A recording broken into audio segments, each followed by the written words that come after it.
सब नंबर में थर्ड में बोला है a tangent P Q at a point P of a circle of radius 5 metre meets a line through the centre O at a point Q so that O Q की value 12 centimetre दे रखी है, हमें पता करनी है length P Q की।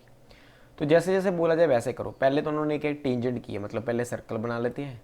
तो ये हमारा एक सर्कल हो गया और उसके बाद उन्होंने क्या बोला है, टेंजेंट लाइन बोला है। तो ये हमारे पास इस सर्कल की टेंजेंट लाइन बना देते हैं अब। तो ये मान लो यहाँ से टेंजेंट लाइन पास होगी। चलो, तो ये जो टेंजेंट लाइन है इसका उन्होंने पॉइंट क्या दे रखा है, पी पॉइंट दे रखा है। तो ये यहाँ से कट हुआ क्या पॉइंट है, पी पॉइंट है।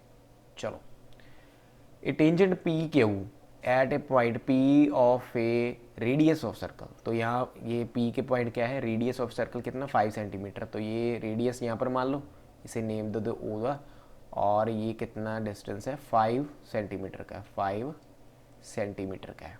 Okay, through the centre O at a point Q from O Q is equal to 12 centimetre. तो यहाँ पर मान लीजिए कोई क्यू पॉइंट है, ठीक है, क्यू पॉइंट है।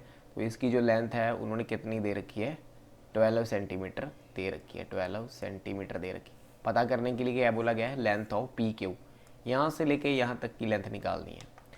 तो ध्यान से देखो, आपको याद होगा कि जो आपकी टेंजेंट लाइन है वो सर्कल के सेंटर के साथ एक परपेंडिकुलर एंगल बना रही है। ये देखो, सर्कल के सेंटर के साथ एक परपेंडिकुलर एंगल बना रही है, जो कितने का होता है, 90 डिग्री का होता है।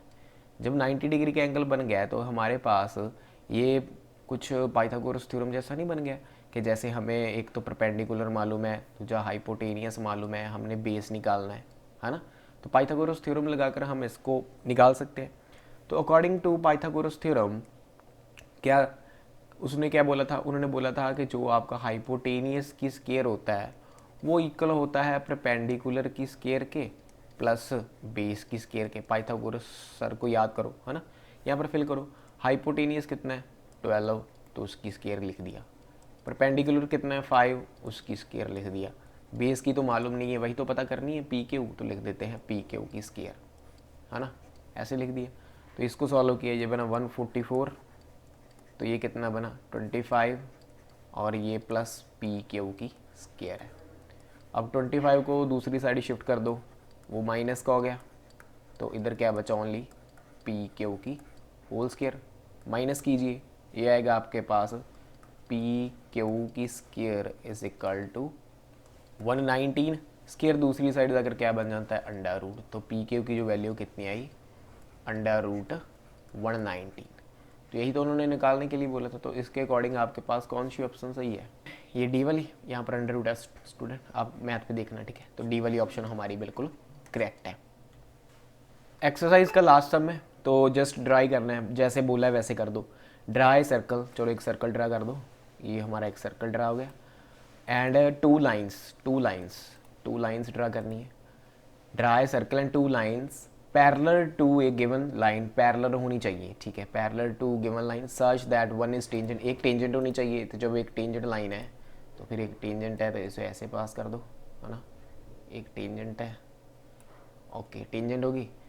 एंड अदर ए सीकेंड, दूसरी सीकेंड है। अब जो सीकेंड लाइन है वो सर्कल के 2 पॉइंट से पास करती है, ऐसे होगी ना, ऐसे। तो ये देखो बन गई, ऐसे ही उन्होंने बोला है, उन्होंने जैसे जैसे बोला है हमने वैसे वैसे कर दिया है। उन्होंने क्या बोला है, ड्रा ए सर्कल, हमने सर्कल ड्रा कर दिया है, ठीक है, ये हमारे पास सर्कल है, और 2 पैरेलल लाइन, ये L1 और ये L2। एक टेंजेंट होनी चाहिए, तो ये टेंजेंट मान लो P पॉइंट पर, ठीक है, P हमारा पॉइंट ऑफ कॉन्टैक्ट है। एंड दूसरी सीकेंड लाइन है, जो सीकेंड लाइन है वो क्या होती है, सर्कल को 2 पॉइंट पे कट करती है, सर्कल को 2 पॉइंट पे कट करती है। तो ये देखो हमने जैसे जैसे बोला था वैसे वैसे कर दिया। सम और एक्सरसाइज दोनों कंप्लीट हुए हैं, समझ में लगे हैं तो वीडियो को लाइक, नेक्स्ट एक्सरसाइज देखने के लिए चैनल को सब्सक्राइब।